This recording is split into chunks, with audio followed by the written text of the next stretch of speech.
Antes del tren, México era un país roto, un mosaico de regiones aisladas, separadas por montañas que parecían murallas y desiertos que se tragaban el horizonte.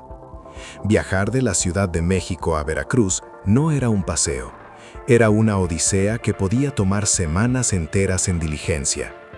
Los caminos eran de terracería, expuestos a asaltantes y enfermedades. Vías que simplemente desaparecían con las primeras lluvias de la temporada. El país existía en los mapas, pero en la práctica era un archipiélago de comunidades, pueblos y ciudades que apenas se conocían entre sí. Entonces llegó el ferrocarril, y con él una revolución silenciosa que lo cambió todo. En 1908, bajo la presidencia de Porfirio Díaz, nació oficialmente el Sistema de Ferrocarriles Nacionales de México. El gobierno tomó una decisión histórica. Adquirió más del 50% de las acciones de las principales compañías ferroviarias privadas que operaban en el país. El objetivo era claro: unificar y nacionalizar una red que hasta entonces había estado fragmentada, controlada por intereses extranjeros. No fue una decisión menor. Fue el reconocimiento de que el ferrocarril era demasiado importante para dejarlo a la deriva. Era la columna vertebral de la nación, y el gobierno necesitaba tener el control sobre ella. Las compañías que se fusionaron bajo las nuevas siglas traían consigo décadas de experiencia. Aportaron miles de kilómetros de vías ya tendidas y una flota de locomotoras importadas desde los centros industriales más avanzados del mundo. Pero esa herencia de fierros y vapor también traía sus propios problemas. Cada compañía tenía sus propios estándares, sus propios métodos y sus propias lealtades. Unificar ese caos de rieles y máquinas bajo una sola bandera fue un desafío gigantesco. Lo que pocos imaginaban entonces era que de ese desorden nacería la red ferroviaria más extensa de toda América Latina. Para mediados del siglo XX, Nacionales de México operaba más de 20.000 kilómetros de vías. Cruzaban desiertos, perforaban montañas y se abrían paso entre selvas. Era una de las 20 redes ferroviarias más grandes del mundo. Un país que apenas salía de décadas de conflicto, ahora tenía un sistema circulatorio de acero que competía con las grandes potencias. Pero los rieles son solo el camino. El corazón de esta historia latía dentro de las calderas de las locomotoras. Y aquí es donde entran los verdaderos protagonistas. Entre los modelos más recordados, hay nombres que suenan a leyenda. Las Niágara, con su configuración 484, eran bestias diseñadas para arrastrar trenes de pasajeros a velocidades de vértigo. Las Mikado 282 se convirtieron en las mulas de carga del sistema, capaces de jalar carga pesada o vagones de pasajeros con la misma eficiencia. Y las viejas Consolidation 280, más antiguas, pero increíblemente resistentes, se negaban a morir y seguían rodando por las vías secundarias.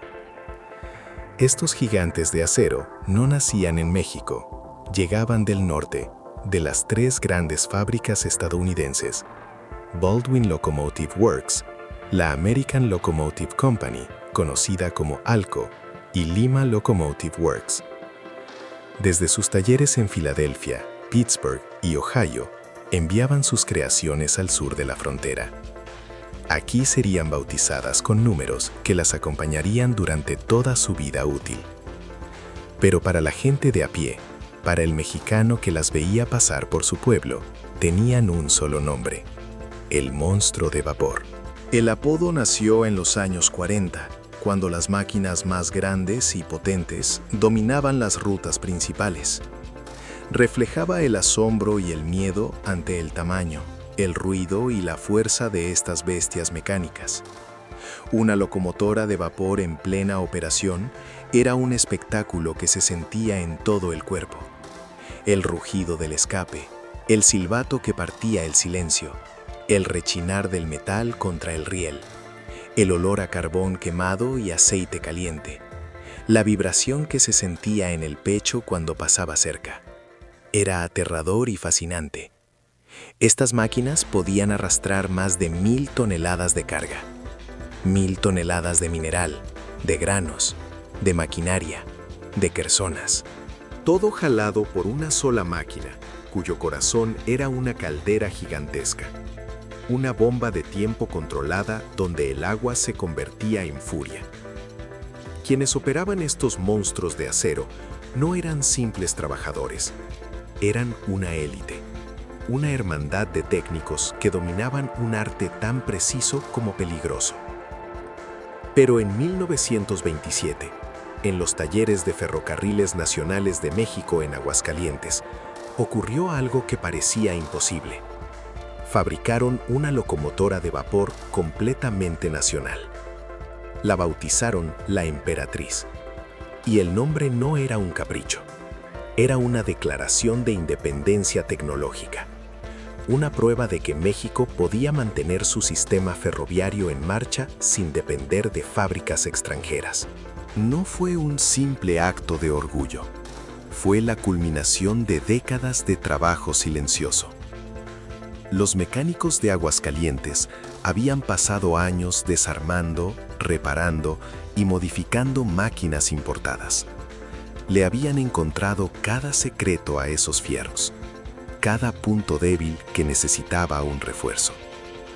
Acumularon tanto conocimiento que finalmente pudieron construir una desde cero.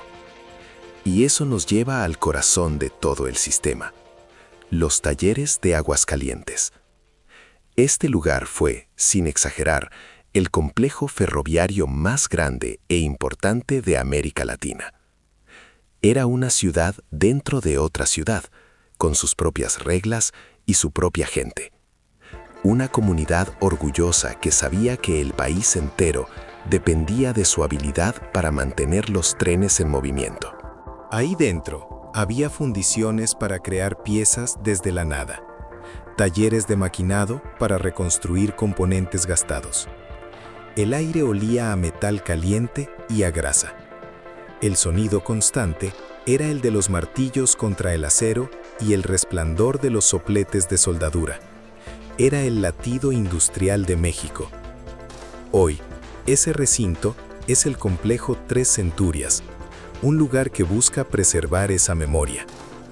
Quisieron enterrar esta historia bajo toneladas de concreto, pero nosotros la desenterramos. Si exiges la verdad, suscríbete a Secretos de los Descubrimientos Mexicanos. Y para entender esa memoria, hay que volver a las máquinas mismas, porque su evolución es el reflejo de la evolución de todo el país. Las primeras locomotoras que rodaron en México quemaban leña. Era el combustible que había en una nación cubierta de bosques. Los fogoneros, los hombres encargados de alimentar a la bestia, pasaban el viaje entero arrojando troncos al corazón de la caldera. Su trabajo era mantener la presión del vapor, mientras la máquina devoraba los bosques y los kilómetros. Luego llegó el carbón. Era más eficiente, producía más calor y se almacenaba con mayor facilidad. Las locomotoras tuvieron que adaptarse y los fogoneros aprendieron un nuevo oficio. Ya no se trataba de arrojar troncos, sino de distribuir el carbón con precisión sobre la parrilla para mantener un fuego constante y uniforme. El cambio no fue inmediato. Durante años, máquinas de leña y de carbón compartieron las mismas vías, dependiendo de la ruta y del combustible disponible en la región. Pero la verdadera revolución llegó en el siglo XX con el combustóleo, el residuo pesado y potente de la refinación del petróleo. Este cambio multiplicó la eficiencia y la autonomía de las máquinas. Una locomotora que quemaba combustóleo recorría distancias mucho mayores sin detenerse. Y cargar un líquido era infinitamente más sencillo que palear toneladas de carbón. En esto, México tenía una ventaja natural gracias a sus abundantes reservas petroleras. El ferrocarril se alimentaba ahora de la misma riqueza que movía al país. Sin embargo, ningún combustible podía domar la geografía más desafiante de todo el sistema: la ruta entre la Ciudad de México y Veracruz. aquel tramo era un infierno para cualquier ingeniero. Significaba bajar desde más de 2.000 metros de altitud hasta el nivel del mar. Un descenso brutal a través de barrancas profundas, sobre puentes que colgaban de abismos y negociando curvas tan cerradas que las locomotoras parecían serpientes de acero retorciéndose entre las montañas. Las pendientes extremas exigían máquinas de una potencia descomunal, capaces de subir arrastrando toneladas sin resbalar sobre los rieles húmedos por la neblina. Las curvas pedían sistemas de dirección flexibles para no descarrilar en pleno giro. Y los maquinistas que operaban estas rutas necesitaban un conocimiento casi sobrenatural del terreno. Sabían exactamente cuándo acelerar, cuándo frenar y cuándo dejar que la gravedad hiciera su trabajo. Muchos accidentes ocurrieron en esas décadas. Locomotoras que perdieron el control en las bajadas y vagones que se salieron de las vías. Cada tragedia dejó lecciones que se grabaron en la memoria de los ferrocarrileros, haciendo la ruta un poco más segura con cada generación. Pero la red no solo conectaba el centro con el Golfo, también miraba hacia el Pacífico. La expansión hacia el occidente fue otro logro monumental. La línea que unió Guadalajara, Tepic y Mazatlán abrió al comercio una región que hasta entonces había estado prácticamente aislada. De pronto, los productos del occidente, desde el tequila de Jalisco hasta los mariscos de Sinaloa, podían llegar a los mercados del centro y del norte en cuestión de días. En la otra dirección, los productos manufacturados del centro del país podían por fin fluir hacia los puertos del Pacífico. Desde ahí se embarcaban hacia Asia y el resto de América. Esta red de acero fortaleció a Ferrocarriles Nacionales de México como la columna vertebral de la economía. No era solo un medio de transporte, era el sistema circulatorio que bombeaba la sangre del comercio a cada rincón del territorio. Sin el ferrocarril, la economía mexicana de la primera mitad del siglo XX simplemente no habría existido a esa escala. Y las locomotoras de vapor eran el corazón de ese sistema. Cada una de ellas, desde las pequeñas máquinas de patio hasta los gigantes de las rutas principales, cumplía una función vital. Verlas operar era sentir el pulso de la nación. El último registro de una locomotora de vapor en servicio regular data de 1968. Aunque ya habían sido desplazadas de las rutas principales durante los años 50 y 60, algunas siguieron activas en líneas secundarias. Eran los últimos sobrevivientes de una era que llegaba a su fin. Seguían rugiendo en pueblos remotos, mientras las grandes ciudades ya solo conocían el zumbido de los motores diésel. La transición era inevitable. Entre 1950 y 1960, la empresa adquirió locomotoras diésel eléctricas fabricadas por General Motors y Alco. Las razones parecían irrefutables. Una locomotora diésel era mucho más eficiente. No necesitaba parar constantemente para cargar agua y carbón. No requería una tripulación tan numerosa. Y no producía esas enormes nubes de humo y ceniza que cubrían de hollín todo a su paso. Su mantenimiento, aunque complejo, era más predecible y menos artesanal que el de las viejas máquinas de vapor. Los números no mentían. Una sola locomotora diésel podía hacer el trabajo de 2 o 3 de vapor, con menos personal y menos costos. Para los administradores del sistema, la decisión era obvia. El vapor tenía que desaparecer. Pero algo se perdió en esa transición. Algo que los números no podían medir. El romance del ferrocarril, esa conexión casi mística entre la máquina y el hombre, se evaporó con el último aliento de las chimeneas. Las nuevas locomotoras eran eficientes, sí, pero no tenían alma. Y aquí es donde entramos en uno de los aspectos más fascinantes de esta historia: los maquinistas. Estos hombres eran vistos como leyendas en sus pueblos. Su conocimiento era un oficio casi secreto. Se transmitía de padres a hijos, de maestro a aprendiz, En Aguascalientes, la Hermandad de Conductores no era solo un sindicato. Era una escuela de vida donde los veteranos forjaban a los novatos. Les enseñaban a manejar los fierros, sí, pero también les enseñaban las tradiciones y el código de honor del ferrocarrilero. Ser maquinista era una identidad grabada a fuego. Estos hombres sabían leer el lenguaje del vapor y el acero. Podían escuchar el motor y saber si algo andaba mal, mucho antes de que se convirtiera en un desastre. Un cambio en la vibración, un tono distinto en el escape. Para ellos eran señales tan claras como una palabra. Conocían cada curva, cada pendiente y cada barranco de sus rutas como la palma de su mano. Esta sabiduría no estaba en los manuales, se contaba en historias. Relatos de accidentes evitados por un instante de intuición, de tormentas cruzadas a ciegas, guiados solo por la memoria y el rugido de la máquina. Historias de la revolución, vividas desde la cabina de una locomotora. Todo esto creó una mitología que le daba sentido a un trabajo brutal y peligroso. Cuando llegaron las locomotoras diésel, muchos se adaptaron. Pero para los viejos, algo se rompió para siempre. Operar una máquina diésel era como tocar un piano eléctrico después de haber dominado un gran piano de concierto. Funcionaba, sí, pero el alma no estaba ahí. De todas las locomotoras que cruzaron México, una se convirtió en leyenda. La 279 de Nacionales de México.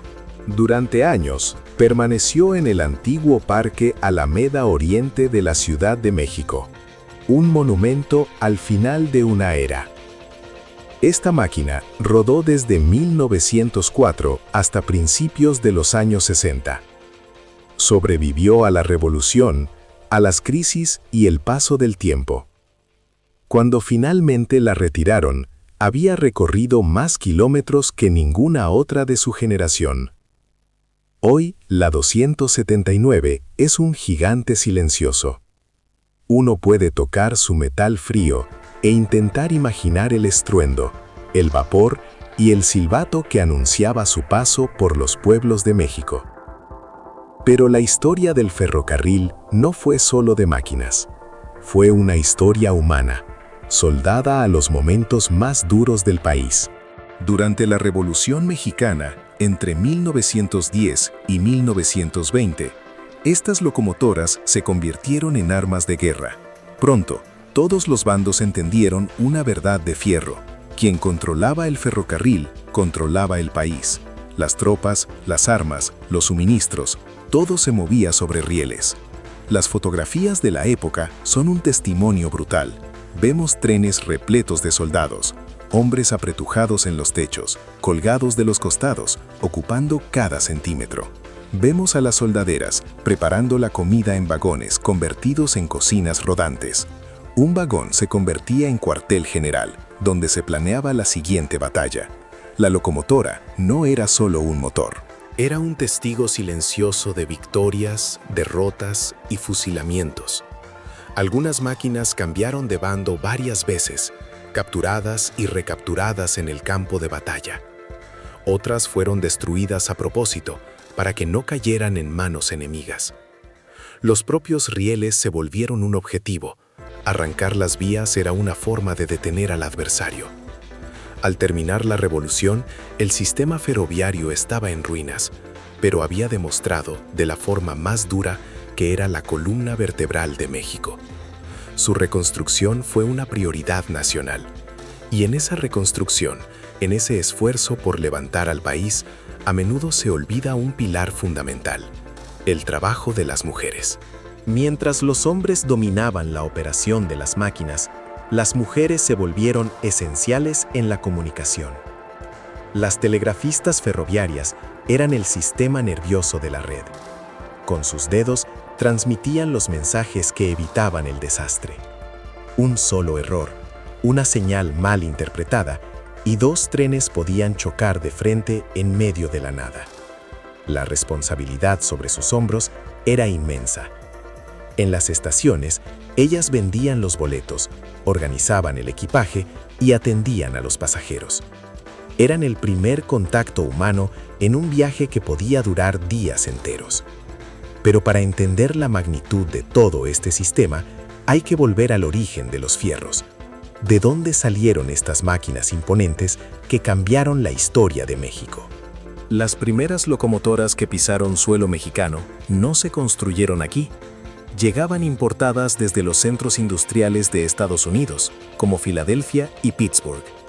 Viajaban desarmadas, pieza por pieza, dentro de enormes cajas de madera. Cruzaban el mar hasta los puertos de México, y desde ahí comenzaba el lento viaje por tierra hasta los talleres donde volverían a nacer. Junto con las piezas llegaban técnicos estadounidenses. Su misión era supervisar el ensamblaje y enseñar a los primeros trabajadores mexicanos los secretos de aquellas bestias de acero. Esa transferencia de conocimiento fue la semilla de algo mucho más grande. Los trabajadores mexicanos que aprendieron de los gringos no se quedaron en simples aprendices. Se convirtieron en maestros.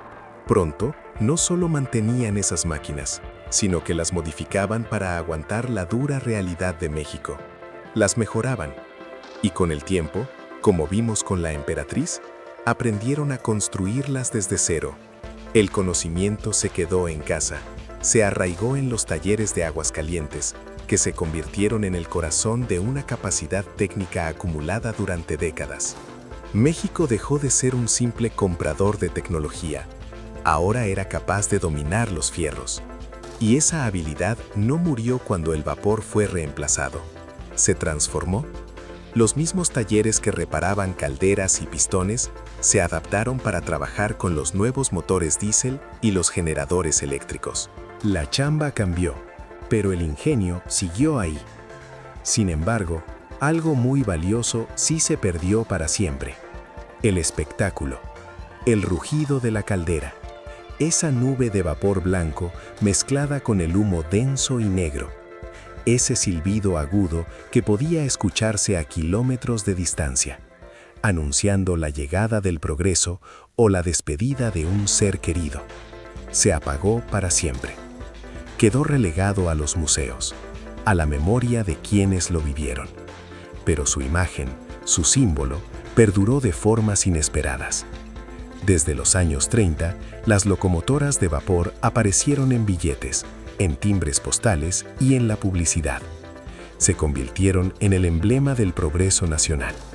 La imagen de una locomotora cruzando un barranco se volvió un ícono de poder.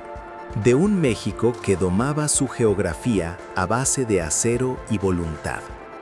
Esas locomotoras en los billetes no eran solo un adorno, eran un mensaje, un recordatorio constante de lo que el país aspiraba a ser: moderno, conectado, industrializado. Pero mientras el país celebraba el símbolo, la realidad en las vías contaba otra historia. A partir de la década de 1970, los ferrocarriles nacionales de México comenzaron una lenta decadencia. El transporte por carretera, más flexible y cada vez más barato, empezó a comerle el mandado. Las mismas carreteras que el gobierno construía con orgullo estaban debilitando al sistema de trenes que ese mismo gobierno operaba. Los camiones llegaban a donde no había vías. Recogían la carga en la puerta de la fábrica y la entregaban en la puerta del almacén, sin transbordos, sin complicaciones. Para cargas pequeñas y medianas, el camión era simplemente más práctico. El ferrocarril todavía tenía una ventaja: el transporte de grandes volúmenes a largas distancias. Pero incluso en su propio terreno, la competencia se volvía feroz. Y Ferrocarriles Nacionales, herido por décadas de mala administración, por la corrupción sindical y por una falta de inversión que dolía en los huesos, ya no podía competir. Los problemas se apilaban como vagones descarrilados. Las vías se torcían sin mantenimiento. Las locomotoras, viejas y cansadas, se averiaban con una frecuencia desesperante. Los horarios se convirtieron en una broma de mal gusto. Los clientes, hartos de esperar, empezaron a buscar otras opciones. Y entonces llegó el golpe final. En 1995, el gobierno firmó la sentencia de muerte. Ferrocarriles Nacionales de México fue liquidado como empresa del Estado. El sistema que nació en 1908, el que movió ejércitos revolucionarios, el que conectó un país roto, simplemente dejó de existir como entidad pública. Sus fierros fueron vendidos a operadores privados. Sus rutas se partieron en concesiones que prometían una modernidad que nunca llegó para todos. El nombre, NDM, fue borrado de los costados de las locomotoras. Para los hombres que crecieron con el silbato del tren, marcando las horas del día. Para los hijos y nietos de ferrocarrileros que entregaron su vida a las vías, aquello no fue un simple trámite económico. Fue el fin de su mundo, el cierre de un capítulo que había definido pueblos enteros. El sonido del progreso se convirtió en el eco del silencio.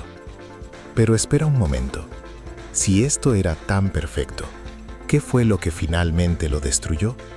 Quédate hasta el final, porque la respuesta te va a sorprender. La respuesta no fue una sola bala. Fue un desmantelamiento lento, pieza por pieza. Comenzó con la llegada de las locomotoras diésel eléctricas. Eran más eficientes, ¿sí? Más económicas, sin duda. Pero no inspiraban el mismo asombro. Se ganó en los libros de contabilidad, pero se perdió el alma en las vías. La conexión casi humana entre el ferrocarrilero y su bestia de vapor se extinguió. Luego, en los años 90, llegó el golpe de gracia, la privatización. México perdió mucho más que una empresa estatal. Perdió una institución que había formado parte del tejido social durante generaciones.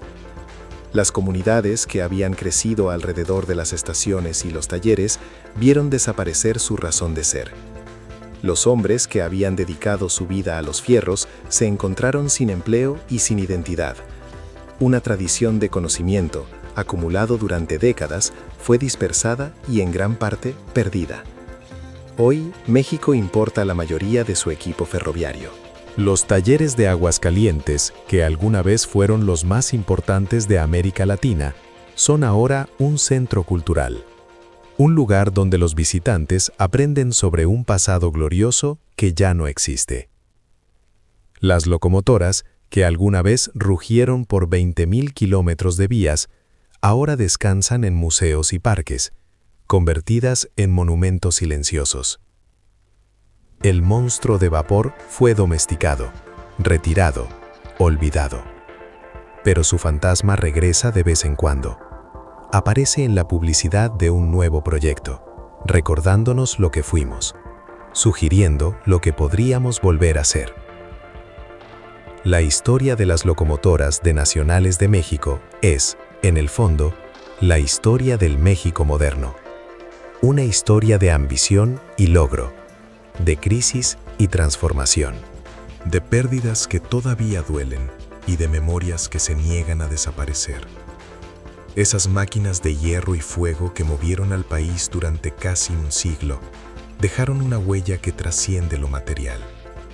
Están grabadas en la memoria colectiva, en las fotografías familiares, en las historias que los abuelos cuentan a sus nietos. El legado del monstruo de vapor fue la promesa de que las distancias pueden ser vencidas, de que un país fragmentado puede convertirse en una nación unida. Esa es la historia que merece ser recordada. La historia oficial es una mentira. La verdadera historia la contamos aquí. Únete a Secretos de los Descubrimientos Mexicanos y suscríbete para que la memoria no se oxide.